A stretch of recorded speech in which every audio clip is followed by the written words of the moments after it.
Boa noite, galera, tudo bem? Então aí vamos iniciar aí a nossa segunda live, né, da disciplina de geoprocessamento e agricultura de precisão. E hoje a gente vai falar sobre geodésia e cartografia. Inicialmente a gente vai falar sobre geodésia e da próxima semana a gente vai tratar o assunto da cartografia aí, que são assuntos fundamentais e essenciais na área de geoprocessamento, que é relacionada ao sistema de referências, ok? Então, vamos iniciar. Qualquer dúvida aí, escreve no chat e a gente já vai conversando e já vou respondendo vocês aí, sem nenhum problema, ok? Então, vamos lá.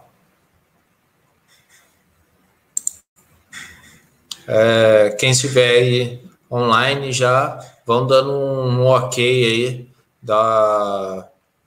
se estão me ouvindo bem, se não tá, para eu arrumar aqui qualquer problema técnico relacionado aí ao vídeo, beleza? Então, vamos lá, começar para dar tempo aí para entender melhor sobre a cartografia e a geodésia. Compartilhar aqui minha imagem, tá?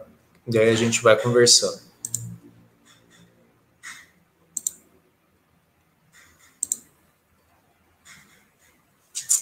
Então aí, né, estudo da geodésia e da cartografia.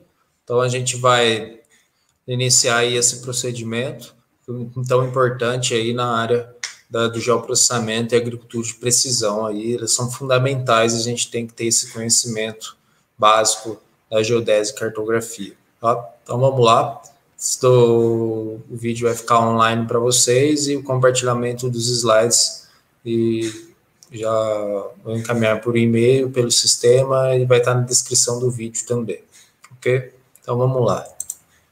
Então, a gente vai estudar agora sobre a geodésia, né? Então, aqui, na primeira geodésia e cartografia, então, a gente vai estudar sobre a geodésia.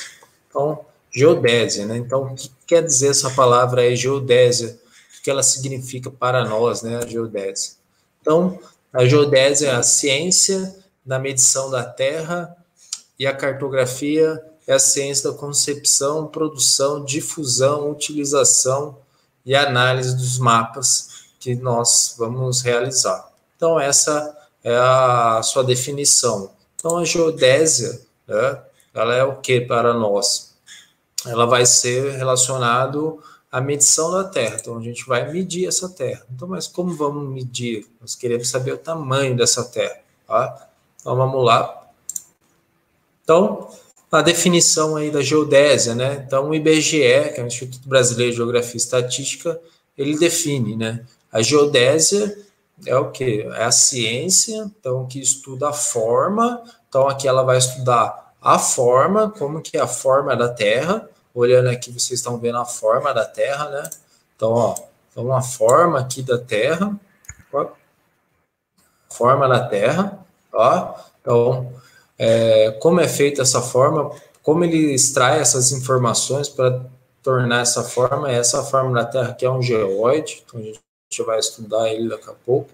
Também aqui a dimensão, então a gente tem que ter aqui o conhecimento da dimensão, então aqui a gente tem aqui um elipsoide de revolução que está mostrando a dimensão da nossa Terra, né? Então aqui a gente tem um raio, um semi-eixo A e um semi-eixo B aqui, possui outro raio para representar como a Terra ela tem a sua forma, qual é o tamanho da sua dimensão, a sua massa, tá? Então, e o campo da gravidade. Então, também estuda a gravidade aí para outras aplicações relacionadas à geologia, enfim. Tá? Então, aí, por isso que é importante, porque como nós vamos ter que trabalhar no geoprocessamento com dados relacionados à latitude, longitude, então isso tem que estar referenciado ao nosso sistema, tá? Então, por isso que é importante a gente saber esse conhecimento aí da topografia e do geoprocessamento para utilização aí, de acordo com as normas que estão atuais. Então, aí, segundo o Van Neck Kinvsk, o estudo da geodésia é dividido em 3 partes aí, tá? E é para uma nós que tem uma mais maior importância. Então, aí, do posicionamento, que é essa aqui que nós vamos mais trabalhar, tá? Que ela vai ter maior utilidade para nós na parte de processamento e da agricultura de precisão, que está relacionado ao estudo da geodésia geométrica. Ela vai trabalhar com a forma, medição, tamanho, tá? Aí tem o do campo da gravidade, que vai estudar a geodésia física, e das variações temporais de ambos, né? Então, ao estudo dos dois, como ela varia de acordo com o tempo. Sabemos que a nossa Terra é um planeta, que ele não é fixo, ele está em constante mudança, então aí faz esse estudo temporal aí desses ambos, do posicionamento da grande gravidade, para saber como que está tendo essa variação aí em relação às coordenadas e gravidades. Tá? Então aí, boa noite, Lucas, boa noite, Dalvino, vão entrando aí, vão acompanhando aí, tá? Então, as aplicações, né, que a gente possui, apoio cartográfico e topográfico, tá? Então, a geodésia, ela vai criar pontos de referências que vai servir de apoio cartográfico e topográfico para fazer levantamentos. Então, a gente vai realizar todos esses procedimentos, tá? Vocês estão entrando aí, vocês estão me escutando bem, tá? Vão aí dando um alô e ver se está bem o áudio aí com vocês, tá? Então, aqui, outras aplicações, projeto de engenharia, tá? Administração urbana e da demarcação de fronteiras. Então, isso são as aplicações aí que a gente vai trabalhar com a geodésia, e dentro da parte da geodésia aí, a gente tem um estudo relacionado à questão da topografia, né? Então, essas são as aplicações. E aqui umas imagens aí dessa utilização, né? De obras, navegação, monitoramento, logística, agricultura de precisão, georreferenciamento, levantamentos topográficos, navegação, segurança. Então, essas funções que a gente trabalha hoje com GPS, tá? De navegar de um ponto a outro, sem os sistemas geodésicos, que é sem a forma da Terra, a gente não conseguiria ter essas informações para nós, tá? Então, vamos lá, continuar aqui, que tem bastante conteúdo para nós hoje. Então, tá? Então, para começar a entender a geodésia, a gente vai aprender primeiro quais são os modelos da Terra, tá? Então, a gente vai trabalhar aqui, voltando para trabalhar aplicando diretamente de posicionamento, que é a geodésia geométrica, é esse que nós vamos estudar, tá? Toda a posição aqui da geodésia geométrica, a gente vai trabalhar, a primeira etapa é saber quais são os modelos da Terra. Esses modelos, qual é a forma da Terra que a gente criou, né? Então, o primeiro modelo criado foi o modelo esférico. Então, pegando um pouco da história aqui da criação da geodésia, né? Tem vários estudiosos, filósofos, astrônomos aí, da época, antigamente, antes de Cristo, mas o primeiro a pessoa conseguiu determinar qual era a dimensão da Terra foi Eratóstenes, né? Foi 276 a 175 a.C. Então, ele foi o primeiro a determinar as dimensões do planeta, supostamente esférico, tá? Então, o modelo esférico ele tem as aplicações na astronomia, na determinação das coordenadas geográficas, que é a latitude e a longitude, que está relacionado a saber a sua localização, tá? Então, aqui a gente tem uma imagem ao lado, representando a forma da nossa Terra, ok? Então, vamos ver aqui como ele determinou, né,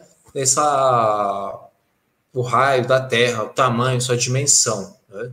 Então, o Eratóstenes, né, na época lá do Egito, ele morava no Egito, na Grécia, perdão, enfim.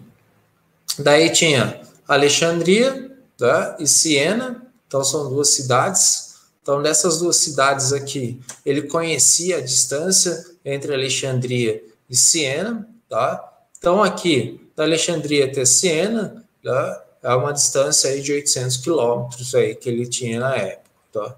Então, através da geometria básica, né, da geometria, da trigonometria, enfim, ele vê que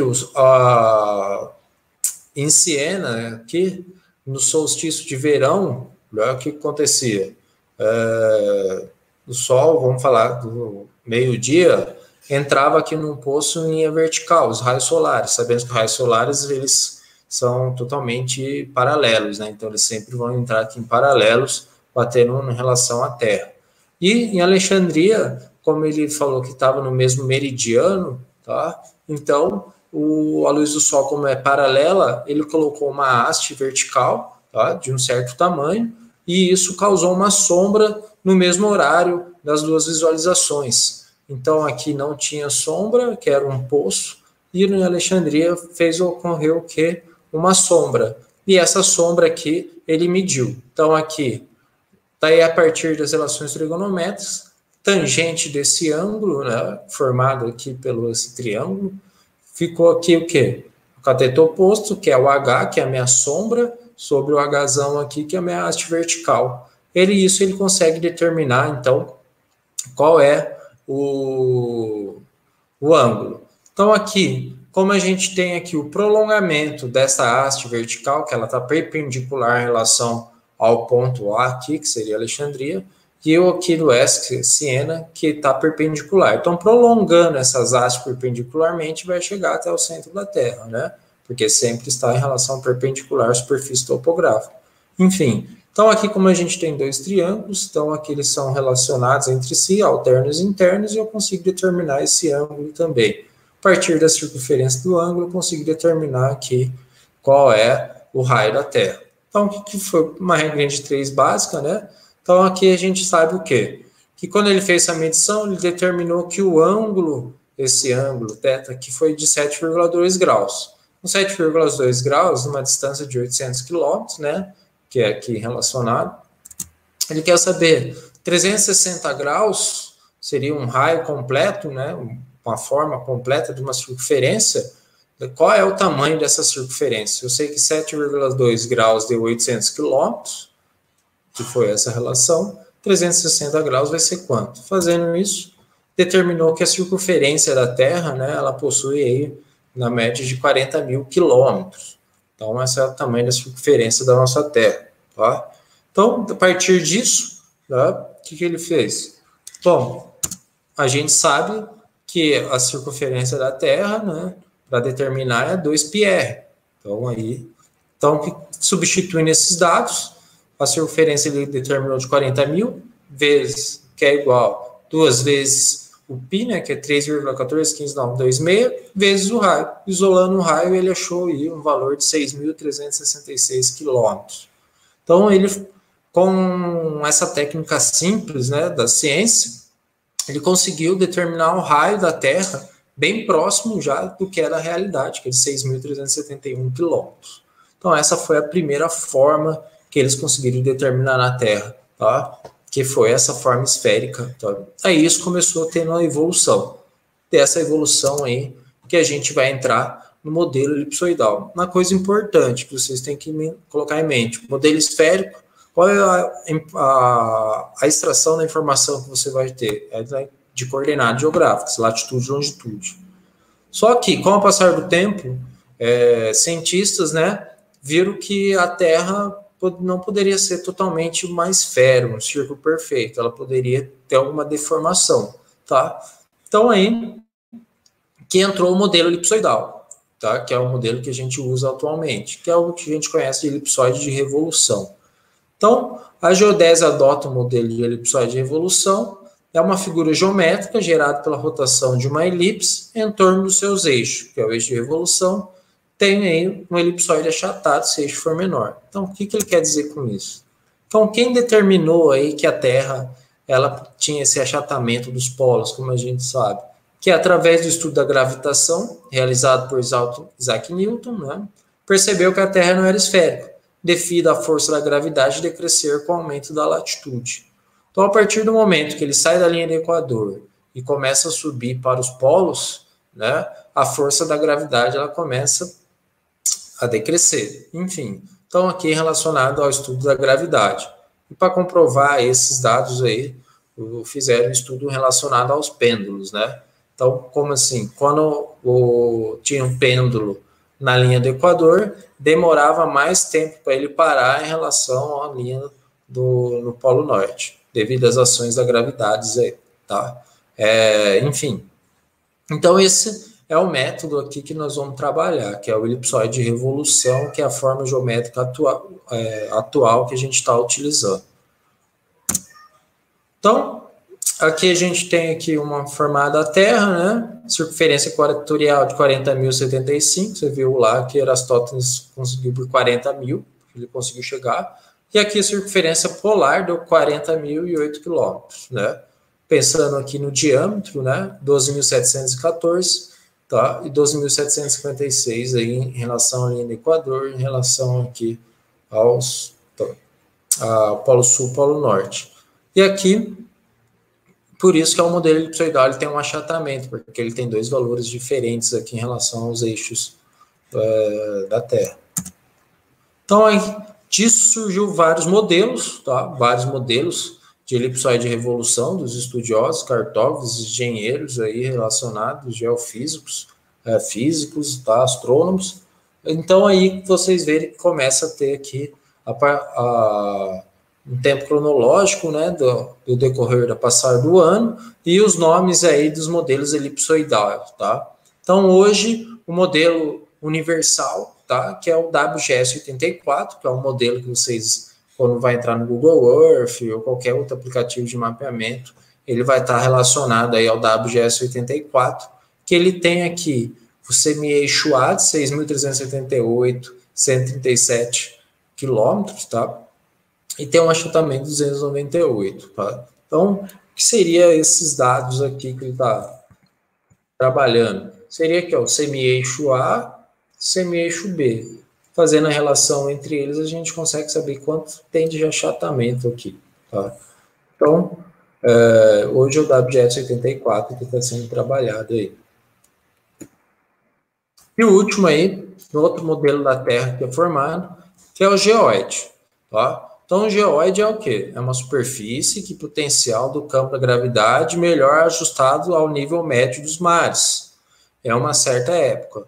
Então, nós sabemos que possuímos os marégrafos, né? Marégrafos é o quê? Marégrafos são equipamentos que eles estão instalados, né, no continente, próximo ao mar, onde ele faz a medição da variação do nível médio dos mares, diariamente. Então, com essas informações global, de todos os níveis médios dos mares relacionados ao globo terrestre, é criado esse modelo matematicamente de geóide. Essa é a forma que mais se aproxima da superfície física da Terra, tá? Então, como que vai ser? O modelo elipsoidal, que é o modelo de elipsoide de revolução, ele vai ser utilizado na geoprocessamento, a gente vai trabalhar com eles para a questão de coordenadas geográficas, latitude e longitude elipsoidais, tá? E o geóide, ele vai estar totalmente relacionado às altitudes, que a gente chama aí a altitude ortométrica, porque ele não vai trabalhar com as coordenadas geográficas, latitude e longitude, porque ele é uma forma totalmente deformada, então, matematicamente, é muito complexo para ficar obtendo as informações de latitude e longitude. Então, ela é utilizada aí em questão relacionado à altitude, tá? Então, ela é utilizada como referência para as altitudes que a gente chama de ortométricas relacionado ao geóide. Então, o conhecimento do campo da gravidade, o equacionamento complexo dificulta como uma referência geométrica, como uma forma da Terra, tá? Então, não são adequados para redes geodésicas horizontais, por isso que a gente trabalha com aí relacionado aos modelos de elipsoide de evolução. Então, aqui tem um videozinho, vocês vão ver aí agora, só para representando, eu vou pausando aqui para explicando para vocês. A forma da Terra, então aqui a forma da Terra em verde, tá? A forma da Terra dela, e aqui em vermelho foi acrescentado o geóide. E em azul foi acrescentado o meu elipsoide. Então você vê o quê? Que o meu elipsoide é a forma da Terra, tem o semi-eixo A, que é um semi-eixo maior do raio equatorial, o semi-eixo B, que é relacionado aos raios polares aqui, eles são menores, tá? Enfim. Daí aqui o geóide, você vê que ele está passando aqui, às vezes ele se encontra com o elipsoide, e o formato da Terra, você vê que o geoide ele acompanha essa forma da Terra. Então, são modelos matemáticos que a gente utiliza e trabalha para a questão de geoprocessamento, mapeamento das configurações, que hoje tudo que você for realizar na agricultura de precisão, ela tem que estar referenciada a um sistema. Então, agora a gente está conhecendo essas formas da Terra para saber qual é o sistema que nós temos que utilizar, que vai estar falando por trás aí qual é a forma da Terra que você está utilizando, tá? Então, aqui para finalizar aqui o vídeo, tá? 10 segundinhos, colocou aqui, e o elipsoide de revolução com seu achatamento para mapeamento. Então, aí, isso é um vidinho aí. Então, aqui eu tenho uma outra imagem, tá? Essa imagem aqui, ela foi extraída do IBGE, tá? Do ProGrid, MapGeo, perdão. Então, aqui, você vai ver no geoide que ele é formado através de relacionado ao nível médio dos mares, ele acompanha a sua superfície terrestre. E aqui tem um elipsoide, tá? O elipsoide em vermelho, que é a forma aí geométrica de acordo com o modelo que você tem que utilizar, tá? Os modelos, quem vai dizer para nós qual é o modelo que você vai utilizar, vai ser quem? É o IBGE. Ele é o órgão responsável que vai ditar para você falar qual é o sistema que você deve utilizar este ano, ano que vem, e assim sucessivamente. Sempre está tendo atualizações desses dados, tá? Então, aqui, ó, em relação à minha superfície topográfica, pegando aqui a vertical em relação ao meu geoide, né? Em relação ao meu geoide, enfim, é representado pela letra H maior. Esse Hzão aqui é a minha altitude ortométrica. Em relação agora ao meu ponto de informação que eu estou coletando até o elipsoide, ele tem uma distância aqui, que é a minha altura aqui em H, que a gente vai chamar ela de altitude elipsoidal ou altitude geométrica, porque o elipsoide é uma forma geométrica, né? E aqui o N, esse N é a diferença da altitude ortométrica para a altitude geométrica, que a gente chama ela de ondulação geoidal. Depois a gente vai estudar um pouco mais sobre essa ondulação geoidal, fazendo exercícios aí sobre como aplicar essa fórmula no levantamento que você vai realizar. Você vai ter altitude elipsoidal, daí tem que converter para altitude ortométrica e assim vai sucessivamente, tá? Então, esse aqui é o início do conhecimento que a gente tem que ter para aplicação utilizando aí equipamentos GNSS e a parte do levantamento topográfico e também no manuseio das ferramentas aí do geoprocessamento do Sistema de Informação Geográfica. Então, aqui, outra imagem, só para mostrar para vocês, superfície física em marrom, geoide aqui em cinza e aqui em verde o elipsoide, né? Então, vocês vendo aqui que tem em vermelho que está escrito datum, né? Que é o encontro. Então, o datum é um ponto na superfície física na Terra, onde vai ter uma constante em relação ao elipsoide e ao geoide, e aqui é a minha superfície topográfica. O que quer dizer aqui isso? É que ele não tem aquela variação da ondulação geoidal. Essa ondulação geoidal aqui, que é o M, né? Ela é zero. Então, é como se o meu elipsoide ele está junto aqui com o geoide. Então, fazendo isso aí, né? Então a gente chama de datum, que é o ponto de potência do meu elipsoide. Vai determinar qual forma da Terra, né? Qual modelo de elipse que mais se adequa à sua região para ela estar mais próximo relacionado ao geoide, para você ter umas altitudes mais coerentes, ok? E o último, né? Para finalizar, o modelo plano, tá? O modelo plano, né? Uma porção da Terra que vai estudar como sendo um plano. Isso é a aplicação da topografia, porque sabemos que a Terra ela tem uma curvatura, né? E isso na topografia, alguns levantamentos, equipamentos, né? Não levam em consideração a curvatura terrestre. Daí a gente trabalha com o modelo plano. Então, esse modelo plano, né? De acordo com a norma aqui, NBR 3133 admite um plano com aproximadamente até de 80 quilômetros. O que seria isso, né? Então, aqui eu tenho aqui meu modelo elipsoidal, um modelo de uma elipse, e aqui uma área plana. Então, um ponto onde eu vou realizar o meu levantamento, tá? A partir desse ponto, vamos falar, num raio de 80 quilômetros, né? Um raio de 80 quilômetros, eu posso realizar meu levantamento que a curvatura da Terra ela não vai trazer tanto diferença em relação às questões coordenadas aí, tá? Latitude e longitude, de localização.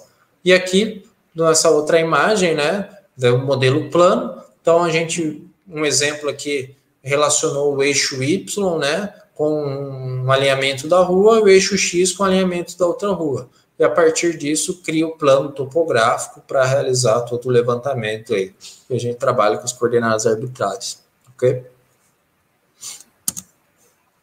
Então, aí, disso daí tudo, desses modelos que a gente viu, a gente vai trabalhar agora aí com o sistema geodésico brasileiro, que esse sistema geodésico brasileiro é o sistema que atua aqui para o nosso país, tá? Que vai ditar as regras sobre qual sistema nós vamos utilizar. Então, a definição aí, né?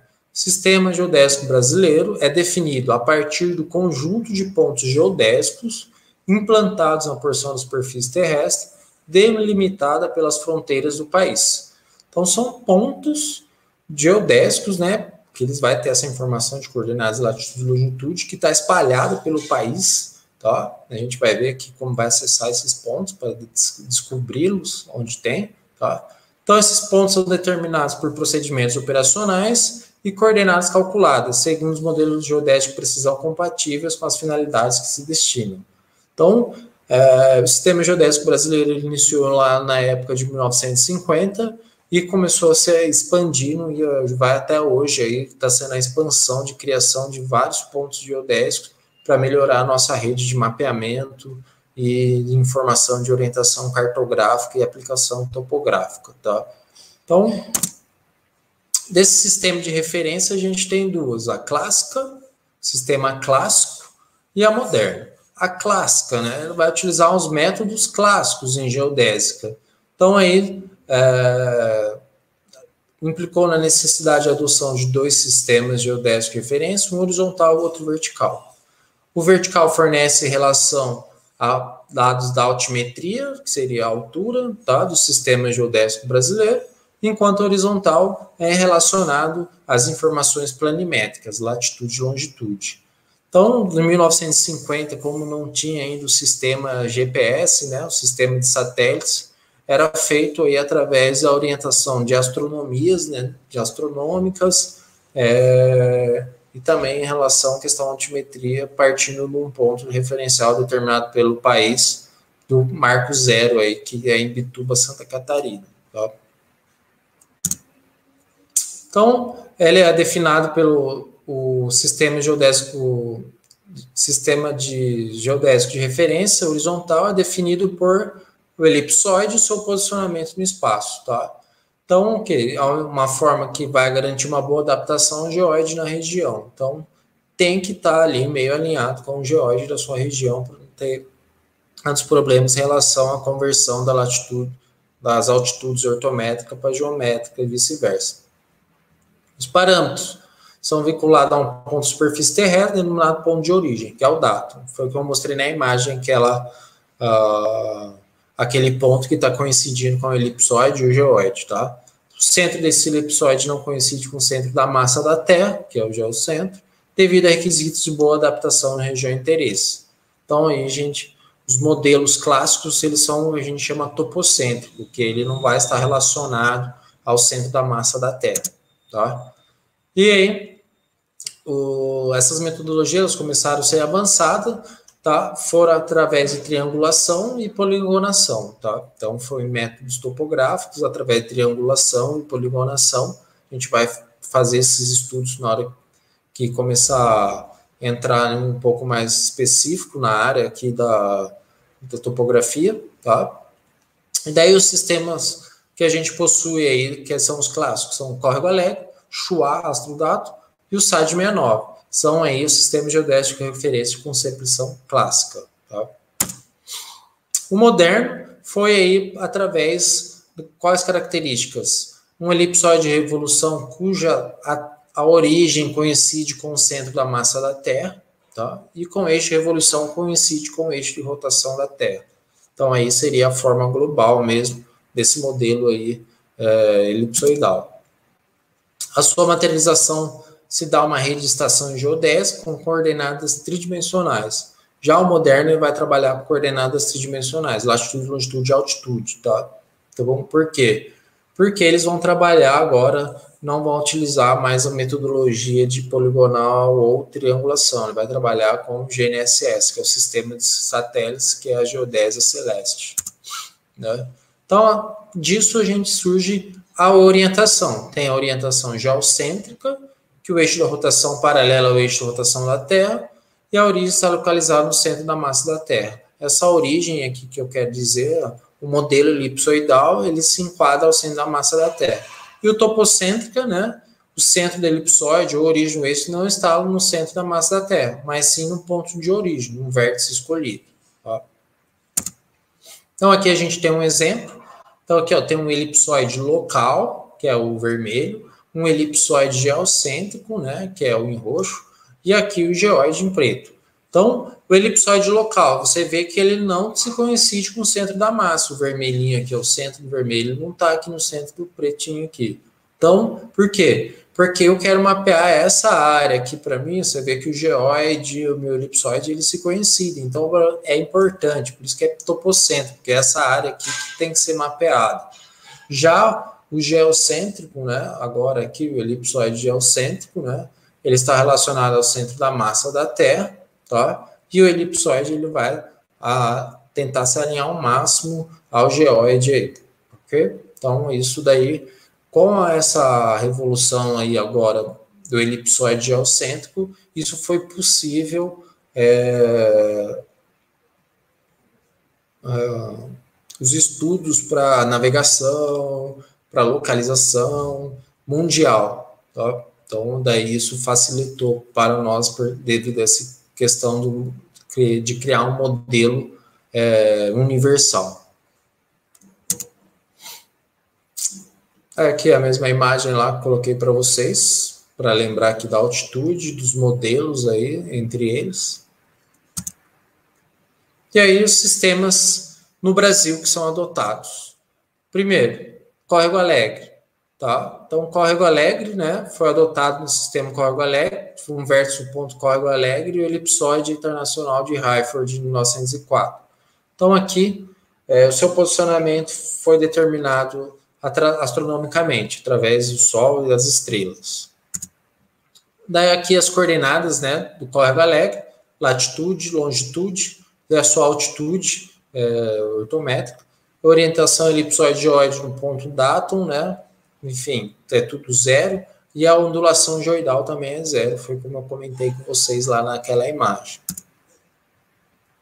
Daí aqui o tamanho do elipsoide Hayford de 1924, semi-eixo maior, seu achatamento, e o datum, que é a ligação daquele ponto de geóide com o elipsoide que eles se coincidem, é o vértice de Córrego Alegre, que está aí em Minas Gerais, no município de Frutal. Como é antigo, né, esse vértice, então ele já está totalmente destruído, tá? Vou mostrar aqui para vocês um relatório aqui desse vértice. Então, vou pegar ele aqui.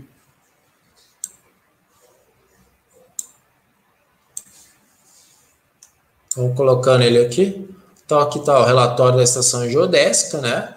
Que é o Córrego Alegre. Foi baixado no site do IBGE, tá? Situação do marco, totalmente destruído, né? Então, aqui a gente só tem a localização de onde que era, do município aí de Frutal, tá? Então, aí, hoje não existe mais essa referência. Possui alguns marcos ali na região, só que o marco mesmo, o Córrego Alegre, ele foi totalmente destruído aí devido a procedimentos relacionados à infraestrutura e acabou destruindo aí o vértice.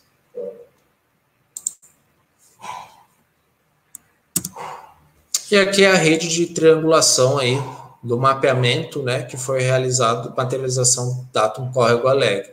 Então você vê que ele só está englobando essa região aqui do país. a região aqui relacionada a nível amazônico, né, não tinha não conseguiu chegar essa rede até esse local devido às questões aí técnicas para fazer o dimensionamento aí dessa rede, tá? Então essa foi a região primordial, aí também era a época, né, 1950, 60, 70, era a época aí, essa região está em constante evolução, infraestrutura, então aqui foi as principais partes aí do dimensionamento dessas redes do Córrego Alegre. Tá?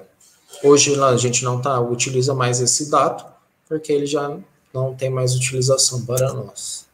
O Astrodatum Chua foi criado aí para antes de surgir um outro novo, tá? Que foi o Vértice Chua, também lá em Minas Gerais, tá? Foi um provisório para a implantação do dato SAD-69. Então ele ignorou os componentes do desvio, só relacionado às coordenadas mesmo, latitude e longitude. Não quis relacionar questões altimétricas, mas não é utilizado. Daí disso surgiu o SAD-69, que estava em vigor aí até 2010, aí 2015, na verdade, você poderia fazer mapeamentos utilizando o SAD-69. A partir disso, já não pode mais utilizar ele agora. Então, todos os mapeamentos que são feitos em foi feito em SAD-69 tem que ser transformado aí em SIRGAS 2000, tá? Então, aí, o elipsoide internacional de 1967 foi definido o modelo da forma geométrica, né, que pela Assembleia Geral da Associação da Geodésia Internacional, e, enfim. O referencial altimétrico coincide com a superfície potencial, contém nível médio do mar, pelas observações maregráficas na Baía de Imbituba. Então, lá em Baía de Imbituba, no litoral de Santa Catarina, lá é o referencial nível 0 para nós, marco 0 em relação à altitude. Começou a partir de lá 0 metros e foi se espalhando pelo litoral, norte, sul do país, centro-oeste, relacionado a referências de nível. Os componentes aí dos parâmetros, né, semeixo maior, achatamento da elipsoide de Harvard, tá, 1967. O outro ponto datum dele é o vértice Chua, né, com as coordenadas, tá, astronômicas e geodésica feita aí pelo levantamento através de geodésica através do GNSS e astronômica pelo sistema de satélites. Altitude ortométrica 763,28. Ortométrica, lembrando que é em relação ao geoide, tá? E aqui ele não tem ondulação geoidal. E aí você vê o rede de dimensionamento. Como é um SAD-69 é relacionado a um sistema das Américas, né? Então ele não trabalha só com os dados do Brasil, ele vai trabalhar com as redes também que possui nos outros países, fazendo através de triangulação, e isso melhora a qualidade para mapeamento, monitoramento, infraestrutura do continente aqui sul-americano, ok?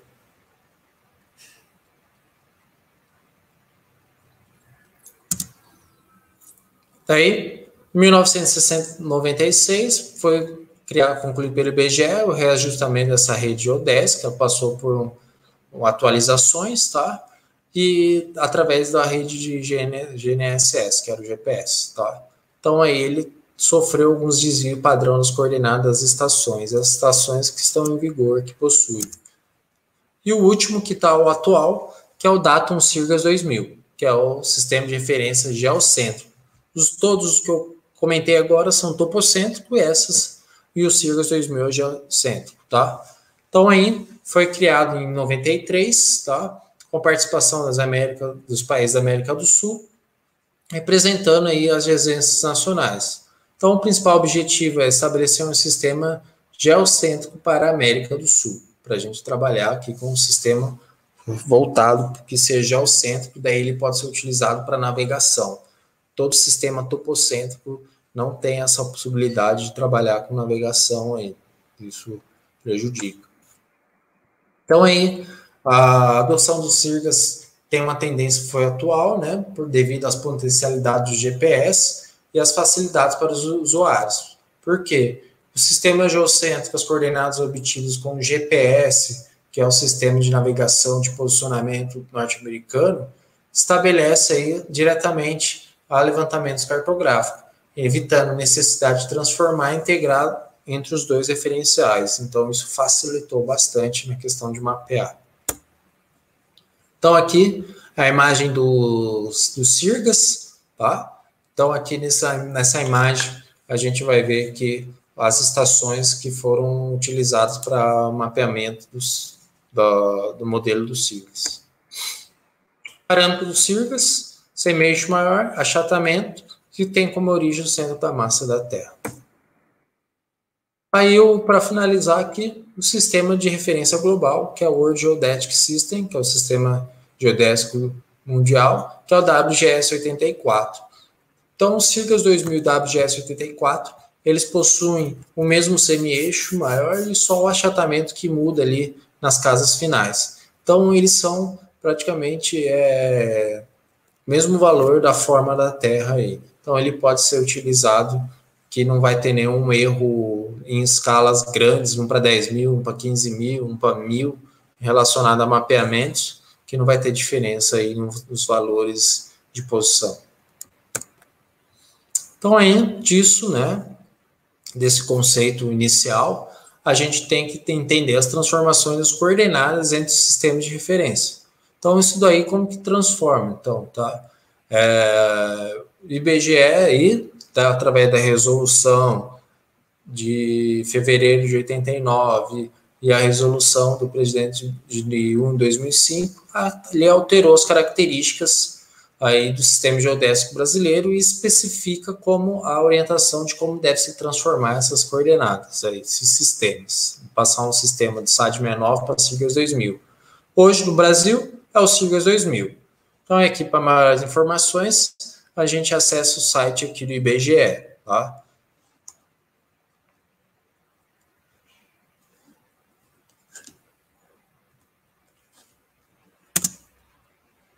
Então, aqui, o ProGrid, né, ele é uma ferramenta criada pelo IBGE, é um aplicativo que tem a função o quê? De transformar essas coordenadas em sistemas de referências usuais no Brasil. Então, você consegue inserir dados Córrego Alegre, SAD 69 e CIRGAS 2000.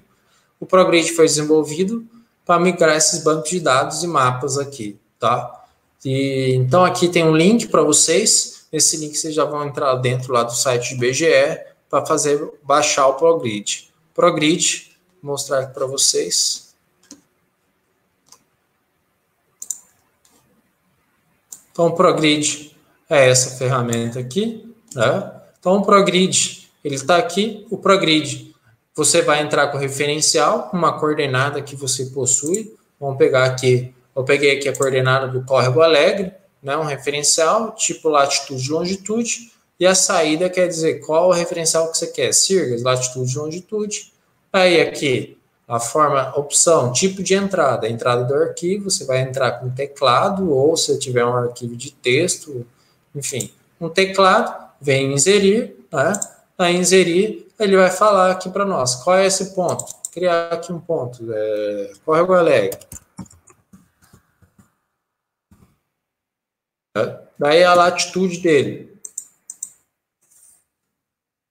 Deixa eu ver aqui. Vai estar lá. Latitude, menos 19, né? Menos porque é sul, né? Enfim, Enter, 50, Enter, 43. Longitude, menos 19, 50.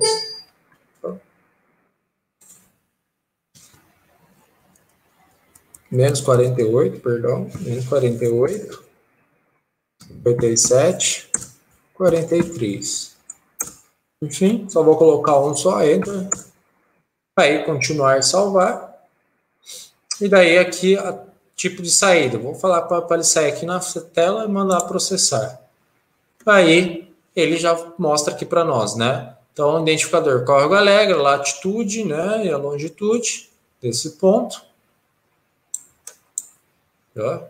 E a data de saída em Sirgas 2000. Você vê que ele mudou, ó, 19, 50, e daí a latitude aqui nos segundos, que é 43, que foi para 44, tá? E a longitude aqui, que é 43, foi para 44,53. Ah, mas é só segundos. Parece não, mas é uma mudança muito grande. A gente já vai ver aqui no mapeamento essa diferença desses dados aqui. Então, por que isso é importante, né? Então, se você faz um mapeamento no levantamento, e esse levantamento foi feito em SAD 69, e você vai fazer um levantamento em Sirgas 2000, e na hora que você vai precisar utilizar um dado que foi feito no levantamento SAD 69, e o seu levantamento foi feito em Sirgas 2000, né, o que vai acontecer? Eles vão cair em pontos diferentes. Eles vão ficar em pontos diferentes. E isso não é legal. A gente já vai ver daqui a pouco o que estou querendo dizer melhor para vocês. Tá? Então, aí, os dados utilizados no Brasil. Dato é um termo utilizado no Brasil com sistema de referência. Então, daí a gente fala qual é o sistema de referência está usando, a gente fala qual é o datum que você está utilizando. Né? Então, um datum horizontal, que vai estar relacionado nas minhas redes Planear Altimetrics, é o Sirgas 2000. E o datum vertical, que é a nossa rede altimétrica, vai estar relacionado ao Imbituba Santa Catarina. Tá? Então, aqui, antes de falar para finalizar, mostrar aqui para vocês alguns detalhes. Né? Então, aqui, relatório do vértice Chuá, né? Seria um marco bom também, que é no município de Uberaba. Então, a gente consegue ver a fotinha aqui do marco, que é esse marco aqui, tá? E a localização dele, ok? E aqui o relatório da estação maregráfica de Imbituba, Santa Catarina, croquis de localização, né? Da estação maregráfica, a régua que mede aqui a variação do nível do mar, e aqui o marégrafo que vai fazer aqui, olhando aqui nesse cantinho aqui, vocês estão enxergando aqui que tem como se fosse medidor de batida do coração, né, que fica fazendo os desenhinhos da variação aqui de quanto subiu ou quanto desceu, tá? Então aqui é o Imbituba, Santa Catarina. E só para a gente finalizar, entrar aqui no site do IBGE.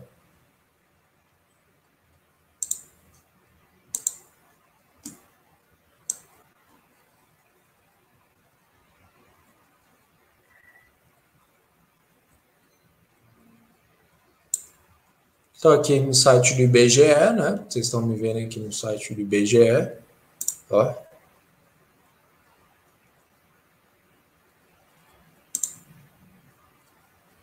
Só um minuto.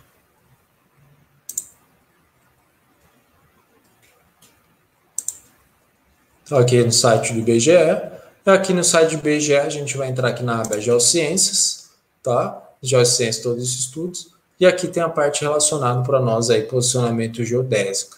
Aqui vai falar sobre os Sirgas, sobre serviço para posicionamento e as redes geodésicas.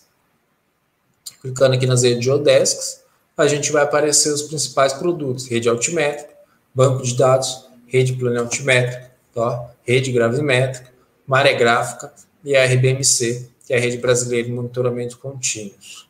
Então, aqui a gente vai ter conteúdos importantíssimos sobre essas informações, né? Se eu entrar aqui na rede planealtimétrica,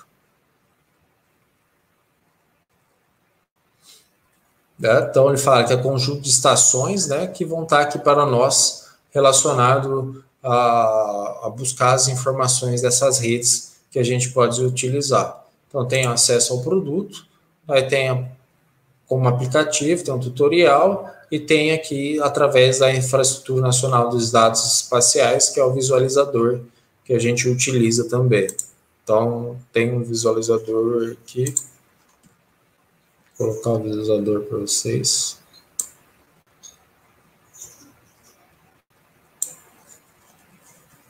Então, aqui é o visualizador, né? Então, a gente, dentro do IBGE, do Banco de Dados Geodésicos, a gente consegue visualizar. Então, aqui é a área de Imbituba, Santa Catarina, né? E aqui os seus dados relacionados às RNs que possui, que são as referências de nível, enfim. Então, a gente consegue ver todos os detalhes aqui relacionado a todas as referências que possui no Brasil. Então, vou aumentar aqui, diminuir a minha escalinha para vocês verem esses dados aí. Então, todos esses pontos vermelhos que vocês estão vendo, né, são todas as redes que estão aí, são RNs que possuem nesses pontos. Então, a gente consegue, se for precisar melhorar a rodovia, utilizar eles como referências, né, para poder utilização. Daí, outro assunto que eu estava comentando com vocês, né, é em relação aos datums, né? Porque ele tem que estar conectados em si, esses datums, eles não podem ser diferentes. Então, aqui, mostrar um mapa aqui. Então, a gente tem aqui o Brasil. Então, está aqui o Brasil, nosso país, Brasil, com todos os estados aqui representados, tá? E esse estado, e esse mapa aqui do Brasil, tá? Ele está em Sirgas 2000. Então, ele está aqui em Sirgas 2000. Então, ele está sendo foi mapeado em Sirgas 2000. Ó. Então, ele está em Sirgas 2000. Então, está aqui. Agora, eu vou acrescentar o mesmo mapa, tá? Só que num sistema diferente. Então, ele vai estar no sistema SAD 69. Então, vou colocar ele aqui, habilitar. Habilitei ele. Aparentemente, parece que não teve nenhuma modificação. Vou dar uma ampliada aqui no zoom no estado do Paraná, aqui. Litoral.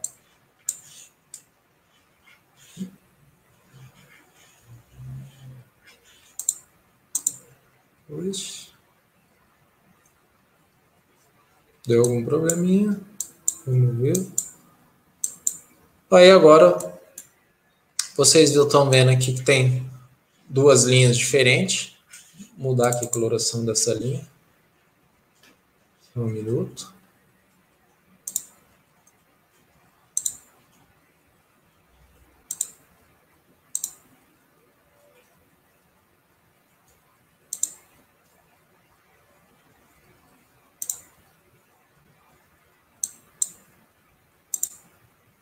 Então, eu mudei aqui a minha linha, né?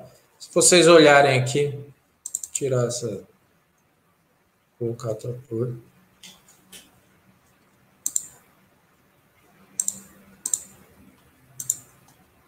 Então, ó, olha a diferença. Eles teriam que se sobrepor, e eles não sobrepuseram, tá? Então, ele tem uma diferença aqui, tá? Então, aqui, a linha aqui em laranja é SAD 69, e a linha em preta, ela está em Sirgas 2000. Olha a diferença de distância entre eles. Deixando aqui, pegar a régua.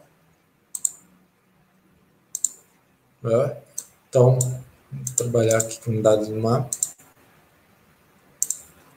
Então, aqui ele deu tá, unidades do mapa, deixa para nos ver aqui qual é o tamanho do...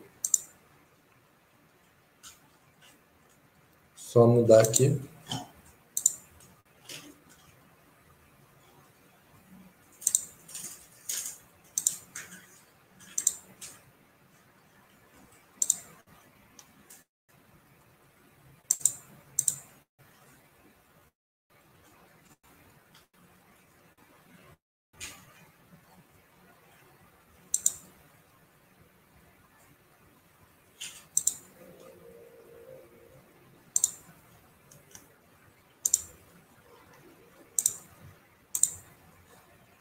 Vamos ver se deu. Enfim, não está dando para fazer aqui porque eu tenho que mudar a configuração do processo e ele não está habilitando aqui a informação para nós agora.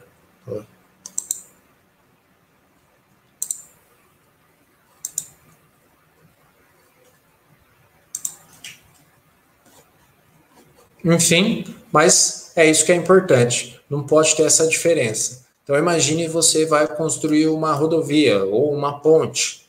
E daí, quando você vai fazer essa construção dessa ponte, tá? E você utiliza sistemas diferentes, e isso vai acabar fazendo o quê? Fazendo que pontos cai em pontos diferentes. Então, isso já não é tão legal de ser realizado, tá? Enfim. Então, aqui, para finalizar, né, a leitura complementar, capítulo 1 e 2, Fundamentos de Topografia, capítulo de 1 ao 15 aí, do livro ABC da Topografia, que está todos na minha biblioteca, ok? Vou ficar mais um tempinho aqui para qualquer dúvidas, sim, para finalizar 8h20, ok? Obrigado, bom descanso, fiquem em casa e espero que vocês estejam bem aí e não... Vamos lá, que tudo vai dar certo nesse combate ao Covid-19, beleza? Valeu, galera!